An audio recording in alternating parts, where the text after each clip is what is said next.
오늘은 그리스도의 메신저가 되라 이라는 제목으로 말씀을 상고합니다. 사도 바울이 이제 고린도 후서를 들어가서 먼저는 그렇게 혼란한 가운데서도 교회를 잘 지키고 있는 신실한 성도들을 위로하는 메시지를 1장에서 줬습니다.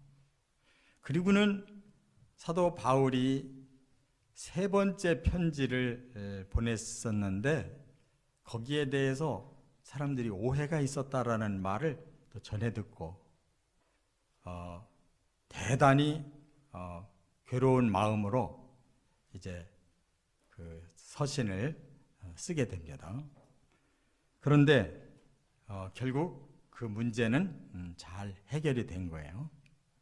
그래서 오늘 본문에서는 이제 본격적으로 이제 바울이 고린도 교회가 유익한 그런 사역하는 교회로 성장하고 성숙해지도록 메시지를 주는데 바로 우리는 그리스도의 메신저라는 겁니다. 그리스도의 메시지를 전하는 사역자들이다 라고 고린도 교회에다가 첫 번째 교훈을 준 것입니다.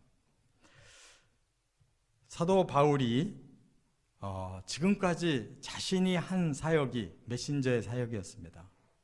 예수님의 계시를 받고 그것을 깊이 연구해서 잘 정리한 것을 직접 그 해외의 선교 지역에 가서 복음도 전했고 또 자주 이렇게 돌아다닐 수가 없기 때문에 또 먼저 갔던 곳에는 나중에 편지를 가지고 이렇게 고린도에는 2번이나 사실은 4번이나 편지를 한 거고 또 뭐 데살로니가에도 편지하고 뭐 아시아에는 에베소에도 편지하고 뭐 이렇게 사방에 또 편지로도 이렇게 예수님의 메시지를 전하는 메신저가 됐습니다. 그런데 이제는 고린도 교회도 모든 문제들을 잘 풀어내고 그리고 건강할 뿐만 아니라 성숙한 교회로 이제 나가도록 비전을 제시했는데 당신들도 예수님의 메신저들입니다 라고 말한 거예요. 자, 그렇다면 메신저의 그 사명을 감당하려면 먼저 자신들이 그 메시지에 녹아져야 되는 것입니다. 메시지만 전하는 게 아니라 메시지가 자신들의 삶이 되고 그 삶으로 또 메시지를 전하는 메신저가 되는 거예요. 그러려면 세 가지의 아주 중요한 복음의 핵심을 먼저 우리가 체험하고 그것을 또 전달해야 된다 하는 것을 오늘 본문에 밝히는 거예요. 세 가지 메신저의 사명을 감당해야 된다 그 말입니다. 여러분, 우리는 그냥 말만 전하면 어려울 것이 하나도 없어요. 그러나 복음은 말만 전해서는 안 되는 겁니다. 왜냐하면 우리 자신이 그 복음으로 구원을 받아야 되고 구원만 받을 정도가 아니라 또 다른 사람들이 구원받았으면 좋겠다라고 하는 뜨거운 가슴으로 사명감을 가질 때 이제 그 메시지를 우리의 삶으로 우리의 말로 그리고 모든 실천력으로 이렇게 메신저의 역할을 하기 때문입니다. 그래서 오늘 세 가지 메신저 우리들도 잘 깨닫고 남은 삶을 예수님의 온전한 메신저로 살아갈 수 있는 그런 기회와 확신을 가지시기를 바랍니다. 세 가지 중에 첫 번째 2장 5절부터 11절까지는 용서의 메신저가 되라 하는 걸 지금 고린도 교회에 말씀하고 있어요. 한번 10절 같이 읽겠습니다. 너희가 무슨 일에든지 누구를 용서하면 나도 그리하고 내가 만일 용서한 일이 있으면 용서한 그것은 너희를 위하여 그리스도 앞에서 한 것이니. 사도 바울이 고린도 교회의 소식을 듣고 너무 안타까워서 많은 눈물을 흘리면서 편지를 썼다고 그랬는데 그 편지는 고린도 후서의 바로 앞에 거예요. 세 번째 편지예요. 이게 4번의 편지가 있었어요. 제일 처음 거 고린도에서 막 이상한 그런 상황이 벌어진다는 것을 듣고 한번 썼고 그 다음에 다시 쓴 것이 고린도 전서고, 거기서 다시 또 소식이 들려오는데 하나도 변하지 않고 막 더 어려움이 생겼다는 것을 듣고 쓴 것이 세 번째 서신이에요. 근데 이 세 번째 서신을 쓰기 전에 고린도 전서에서 내가 당신들 방문하겠다. 그리고 그때까지도 회개하지 않고 악하면 내가 징계하겠다. 그렇게까지 강하게 말했는데 그게 오히려 역효과가 났단 말이에요. 그래서 세 번째 편지는 정말 가슴을 열고 절절히 눈물을 흘려가면서 교훈을 했다는 거예요. 그리고 그 서신을 가지고 갔던 그 디도가 이제 돌아오기를 기다리고 있는 상황입니다. 근데 그 디도의 소식을 통해서 바로 고린도 교회가 이제 문제가 해소되기 시작했다는 거예요. 그렇게 여러 가지 문제, 그렇지 않습니까? 뭐 나는 바울파다, 나는 아볼로파다, 나는 베드로파다, 그리스도파다, 얼마나 교회가 시끄러워졌나요? 또 근친상간, 지도자라는 사람이 올바르지 못한 근친상간을 또 저지르고, 또 그 고린도의 항구 도시가 막 음란이 많은데 교회까지 그게 그대로 스며들고, 뭐 올바른 혼인을 하지 못하고, 어떤 사람은 독신주의로, 어떤 사람은 또 너무 지나치게, 이렇게 성이 너무 많이 혼란이 왔고, 우상 숭배가 너무 많았고, 뭐 이루 말할 수 없이 고린도 전서에서 그 메시지를 보내면서 그것을 변화시키라고 말씀했잖아요. 그런데 소식이 왔는데 그들이 회개하고 있다는 거예요. 그래서 사도 바울은 너무나 기뻐가지고 첫 번째 메시지가 뭐예요? 그들을 이제는 용서하고 그들을 이제는 위로하라.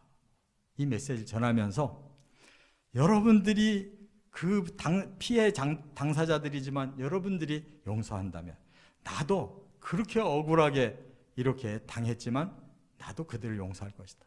그런데 이 용서는 우리들의 용서가 아니다.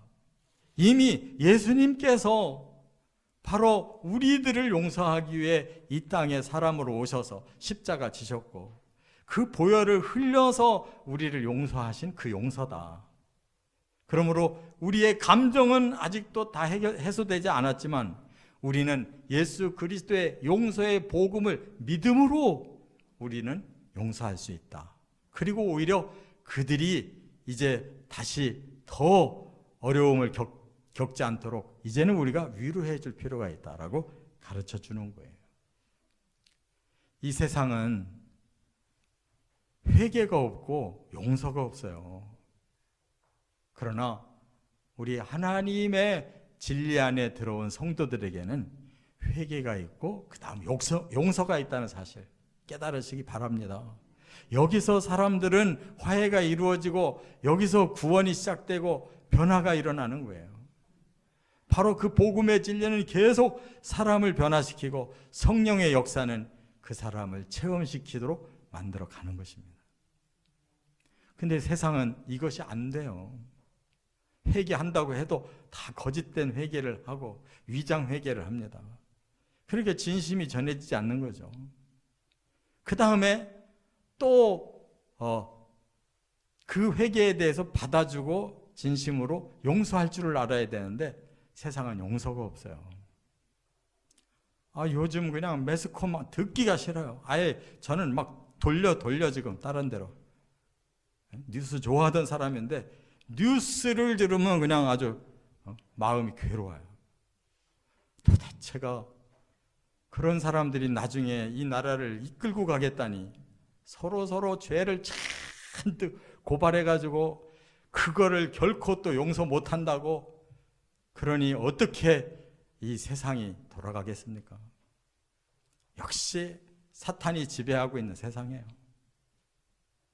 정말 하나님의 교회와 하나님의 성도들만이라도 좀 정말 예수님의 그 복음답게 우리는 진정으로 회개할 줄 알고 용서할 줄 아는, 그리고 거꾸로 좀 이제는 위로도 해줄 수 있는 이런 사랑의 공동체가 되어야 될 줄 믿습니다. 오늘 본문이 바로 그것이 사랑이다. 사랑은 회개하지 않으면서, 용서하지 않으면서, 위로하지 않으면서 사랑은 사탕발림이다, 그 말이에요. 이것을 실천하는 교회로 우리가 스스로 그렇게 체험하고 스스로 그러한 그 메신저로서 보여져야만 하나님의 진리가 이루어지는 줄 믿습니다. 자, 그렇다면 만약에 용서하지 않으면 어떻게 될 건가? 바울은 거기까지 내다보고 얘기하고 있어요. 사탄의 계략에 빠지는 것이다. 용서하지 아니하면 그걸로 끝나는 게 아니라 오히려 사탄의 밥이 되는 것이다. 교회가 진정으로 회개하지 않고 진정으로 용서하지 않으면 완전히 사탄의 계략에 빠져드는 것이다. 사탄의 목적은 뭡니까? 하나님을 대적하고 하나님이 사랑하는 사람들을 다 멸망시켜서 지옥에 함께 끌려가는 것이 사탄의 목표예요. 회개하지 않으면, 용서하지 않으면 전부 하나님의 심판대에 서서 결국 멸망당하고 지옥 가는 겁니다. 우리가 그렇게 하지 않게 하려고 예수님이 대신 십자가 지셨고, 우리에게 회개만 하면, 믿기만 하면 다 용서해서 진리와 성령으로 변화시켜서 예수님이 친히 오셔서 이끌고 천국까지 가시겠다고 했는데, 그것이 우리들에게 진정한 구원의 길인 줄 믿습니다. 사탄에게 속으면 어떤 일이 일어나느냐? 이제 사람들에게 보복의 정신을 줍니다. 일반 종교는요, 이렇게 가르치질 않아요. 악한 놈들, 잘못된 것들 다 처벌하라. 이 세상에서 그런 악한 자들을 없애라. 이렇게 종교는 가르쳐요. 그게 보복법이라는 거예요. 구약에도 그게 보복법이 있잖아요. 이 보복법이 시행되면 어떤 문제가 생기느냐? 사람들이 서로를 두려워서 못 만납니다. 한쪽에서 보복하기 시작하면 또 다른 쪽에서 보복을 할 수밖에 없는 거예요. 보복이 대를 이어서 내려가고 보복이 지역에서 지역으로 번져가는 것이면, 지금 어느 종교 단체 보세요. 점점 살벌해져 가지고 아주 그 지역에는 사람들이 사람을 믿고 살 수가 없는 거예요. 이게 사탄이 만들어가는 세상이라는 것을 꼭 깨달으시기를 바랍니다. 두 번째, 2장 12절부터 17절까지 보면 향기의 메신저가 되라, 이렇게 말씀하고 있어요. 한번 15절을 같이 읽어보겠습니다. 우리는 구원받는 자들에게나 망하는 자들에게나 하나님 앞에서 그리스도의 향기니. 네. 여러분, 향기는 굉장히 그 냄새를 맡는 순간에 기분이 좋아지거나 뭐가 평안해지거나 뭐가 유익이 오죠. 그렇다면 우리 보고 너희는 그리스도의 향기라고 하는 건 뭘 말하는 것입니까? 사람들에게 진정으로 정말 마음이 기뻐지고 평안해지고 소망이 생기고 뭔가 새로워질 수 있는 향기가 있다면 그거를 얼마나 사람들이 원하겠어요. 이 세상에서 가장 맡고 싶은 향기가 뭐겠느냐? 그게 예수 그리스도의 복음이라는 거예요. 그래서 이 복음의 향기를 널리 자꾸 전해서 그 냄새 맡고 생명을 얻어서 구원 얻을 사람들이 많아져야 된다는 겁니다. 그런데 참 희한하게도 사람들에게 취향이 달라가지고요, 어떤 사람은 그 향기가 너무 좋아서 그거 계속 뿌리고 다니는데, 어떤 사람은 그 향기 냄새 맡으면 골머리를 그냥 띵띵 앓는 사람들이 있어요. 그래가지고 도저히 안 맞잖아요. 마찬가지로 복음이라는 향기가 그렇게 생명을 주고 좋은 향기인데도 불구하고 이 세상에서는 또 그것이 정말로 싫은 사람들이 있단 말이에요. 그래서 구원 얻을 사람들에게는 생명의 향기라고 그랬는데, 그렇지 않은 반대되는 사람들은 그것을 악취로 느낀대요. 썩은 냄새라고 생각한다는 거예요. 왜 그럴까요? 이 세상에 이미 썩은 냄새에 익숙해진 것이 인류예요. 사탄이 그렇게 하나님이 사랑하는 사람들을 오히려 꾀어서 죄를 짓게 하더니 아예 그냥 이 세상을 온통 죄바다로 만드는 사탄의 역사로 인해서 인류의 역사는 지금 흐르면 흐를수록 점점 악하고 점점 썩어지고 점점 부패하는 것이 바로 이 세상의 바로 그 냄새라는 거예요. 그것을 복음만이 변화시킬 수 있는데 그들은 악취에 이미 길이 들여져 가지고 복음을 오히려 그렇게 여기고 자기들의 죄악의 그 모든 부패한 것들은 아주 향기를 느끼고 있다는 거예요. 그렇게 깨달으시기를 바랍니다. 이 세상에 좋은 거 아무리 줘도 싫다는 사람들이 있어요.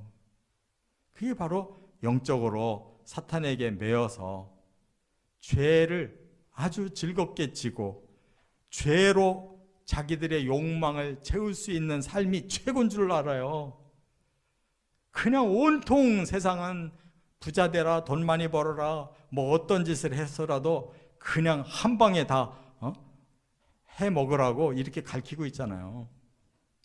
그리고 막 모두가 막 눈에 불을 켜고 그게 어떤 방법이 있냐고 찾아다니는 이러한 악한 세상에서 복음을 전하니까 그 복음이 그들에게는 아주 듣기 싫은 소리예요.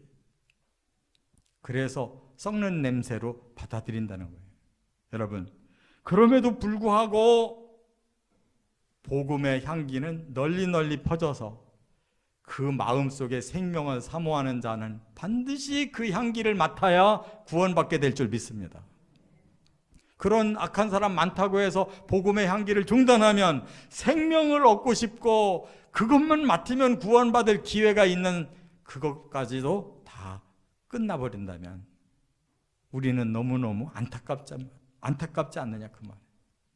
그렇기 때문에 이렇게 생명 얻을 사람은 향기고 또 멸망할 사람들은 이렇게 악취라 할지라도 사망의 냄새라 할지라도 복음은 끝까지 전해져야 된다고 하는 것이 예수님의 뜻이고 그것이 우리 성도들의 메신저의 사명인 줄 믿습니다.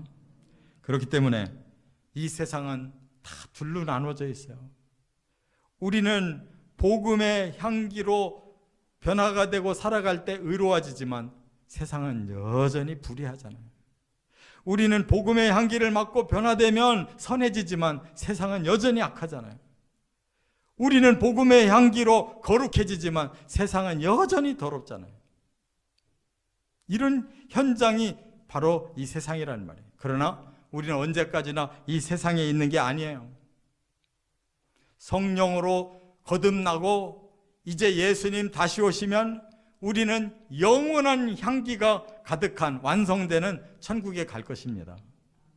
그러나 이 세상에서 복음의 향기가 사망의 냄새라고 거부하고 온통 죄를 짓고서라도 자기의 욕망을 채워야 될 이 세상에 사탄에게 속은 사람들은 불의하고 악하고 더러운 짓 하다가 그것 때문에 하나님 앞에 심판을 받고 사탄의 그 영원한 감옥인 지옥에 덩달아 들어가게 될 것입니다. 우리는 복음 밖에는 이 사망의 이 형벌에서 벗어날 수 있는 다른 방법 없다는 거 믿으시고 최선을 다해서 때로 불이익이 온다 할지라도 박해가 온다 할지라도 어떤 사건이 우리를 괴롭힌다 할지라도 극복하시고 복음 향기의 메신저가 되시기를 바랍니다. 세 번째, 3장으로 넘어가서 1절부터 5절까지 편지의 메신저가 되라 이렇게 말씀하고 있어요. 자, 3절을 먼저 읽어보겠습니다. 너희는 우리로 말미암아 나타난 그리스도의 편지니 이는 먹으로 쓴 것이 아니요 오직 살아계신 하나님의 영으로 쓴 것이며 또 돌판에 쓴 것이 아니요 오직 육의 마음판에 쓴 것이라. 여러분, 편지라는 게 뭡니까? 어떤 사람이 자기의 마음의 뜻을 밝히려면 편지를 써요. 그 편지는 아주 구체적인 어떤 메시지가 들어 있습니다. 여기서 향기와 편지를 이렇게 구분한 뜻을 알아야 돼요. 향기라는 것은 그냥 복음이라고 하는 이 틀을 우리에게 사람들에게 전해주는 것이라고 한다면 편지라는 것은 그 복음을 통해서 구원을 받고 그가 어떻게 변화되며 어떻게 새로운 생명과 삶을 살아가는지를 다 보여주는 것이 편지라는 뜻이에요. 그렇다면 우리 그리스도인들은 우리 안에 예수의 편지가 지금 여기 새겨져 있다는 거예요. 성령을 통해서 우리의 마음판에 예수 그리스도의 편지가 다 차곡차곡 쓰여져 있다는 거예요. 우리가 예수를 믿고 구원받아서 그 기쁨 속에 살면서 그리스도의 진리를 성령이 깨우치는 대로 순종했더니 점점 변화가 되는 거예요. 영적인 삶을 살게 되는 거예요. 하늘나라에 대한 소망이 점점 강해져서 이 땅의 모든 시련과 고난과 헛됨을 극복해내는 거예요. 이런 삶의 과정이 우리 안에 줄줄이 내용으로 우리 안에 있어야 그 사람이 그리스도의 편지가 된 사람인 줄 믿습니다. 복음만 겨우 알아가지고 나 믿음으로 구원받아서 그러고 다른 사람에게 전도했다고 그걸로 끝나는 게 아니라는 말이에요. 우리는 이제는 그리스도의 편지들이 되어 가야 된다 그 말이에요. 다른 사람에게 우리는 어떤 사람이냐? 저 사람 보니까 그리스도를 알겠구나. 저 사람 보니까 신앙의 원리가 뭔지 알겠구나. 저 사람 보니까 앞으로 신앙인들은 어떠한 하나님의 축복을 받는지를 알겠구나라고 우리를 통해 그게 읽어져야 된다 그 말이에요. 할렐루야. 이것이 지금 우리가 꼭 해야 될 일이에요. 저는 목사가 돼서 지금 오랜 세월 동안 오직 하나님의 말씀을 전하며 교회와 성도들을 섬기는 사역만 지금까지 해왔는데 제가 요 몇 년 전부터 나름대로 참 마음이 괴로운 적이 있었습니다. 왜냐하면 참 말씀을 전해도 사람들이 변화가 안 되는구나. 이것이 너무 안타까웠어요. 사실 제가 굉장히 성도들이 참 편하게 듣기 좋게 이렇게 설교를 좀 하려고 예화를 많이 노력해서 연구를 해서 많이 자료를 만들어서 꼭 3편 내지 4편 정도 예화를 써가면서 설교를 오랫동안 해왔어요. 여러분이 다 들으신 분들이에요. 그래서 어떤 때는 오늘 말씀이 좋았다라는 것보다 오늘 예화가 기가 막혔어 이런 분들이 있더라고요. 오늘 은혜 받았습니다. 그래요 그랬더니 오늘 예화가 너무 좋았어요. 그런데 변화가 안 일어나요. 그래서 저는 이제 목회 이대로 오래 갈 것도 아닌데 정말 이렇게 말씀 전하고 끝나도 되는 건가 하는 회의가 왔어요. 제 나름대로 용기를 하나님이 주셨어요. 이제 너는 사람의 말을 그만하고 하나님 말씀 더 깊이 확실하게 깨닫고 그거 전하기도 바쁜데 지금 뭐 하고 있냐? 온갖 사람들이 만들어낸 예화 찾느라고 바쁘게 살면 그게 무슨 필요가 있냐? 그럴 시간에 정말로 하나님 말씀이 뭐를 얘기하는지 제대로 좀 연구하고 그 핵심을 전해야 될 거 아니냐. 그래야 그거 가지고 구원받지. 그렇지 않고 예화로 어떻게 편지가 되겠냐. 깨달아지더라고요. 그래서 아마 깊이 제 설교를 듣는 분들은 아실 거예요. 몇 년 동안 지금 예화가 하나도 없다는 거. 듣기는 너무 좋은데 변화시킬 신령한 능력이 부족하다는 거. 그래서 저는 지금 얼마나 열심히 성경의 원어를 찾고 모든 번역을 다 찾고 주석도 찾고 하나님 앞에 밤낮으로 관심이 바로 오늘 이 말씀의 본뜻이 뭐냐. 예수님이 이 말씀을 주실 때 사도 바울에 계시할 때 도대체 이게 무슨 뜻이라고 주신 거냐를 찾는데 온 힘을 다 쏟고 있어요. 그 말씀이 정말 주님이 원하시는 말씀을 그대로 찾아서 전한다면 성령은 반드시 역사하실 줄 믿습니다. 저는 모르지만은 하나님이 제가 전하는 설교가 그래 내가 생각한 거기에 많이 가까웠다 한다면 분명히 성령은 저의 마음에도 여러분의 마음에도 변화를 주실 줄 믿습니다. 이게 중요하다는 것이에요. 우리는 그리스도의 편지가 돼야지. 우리가 편지입니다 그래서 들여다보니까 엉하니 비어있다.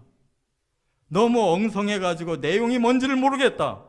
이렇게 신앙생활 한다면 우리가 어찌 주님 앞에 제가 그리스도의 편지로 살았습니다라고 말하겠습니까?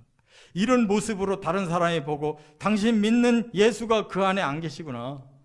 당신은 거기에서 아무것도 우리들에게 줄 만한 것이 없구나라고 말한다면 우리는 실패하는 인생이 아니냐, 그런 뜻이에요. 이제 말씀을 정리하겠습니다. 우리는 가장 중요한 복음의 핵심, 용서를 실천해야 돼요. 반드시 회개해야 되고 회개한다면 용서를 해야 됩니다. 그게 우리 그리스도의 최고의 특징이에요. 두 번째, 예수님이 이루어 놓으신 십자가와 부활과 또한 재림의 복음, 천국의 복음 반드시 향기로 전해야 돼요. 그리고 우리 자신이 그 진리와 성령으로 날마다 엮어서 만들어진 이 편지가 되어 주님 앞에서 살 뿐만 아니라 다른 사람에게도 보여질 때 우리는 진정한 그리스도의 메신저가 되는 것입니다. 이렇게 살아가시기를 주의 이름으로 축원합니다.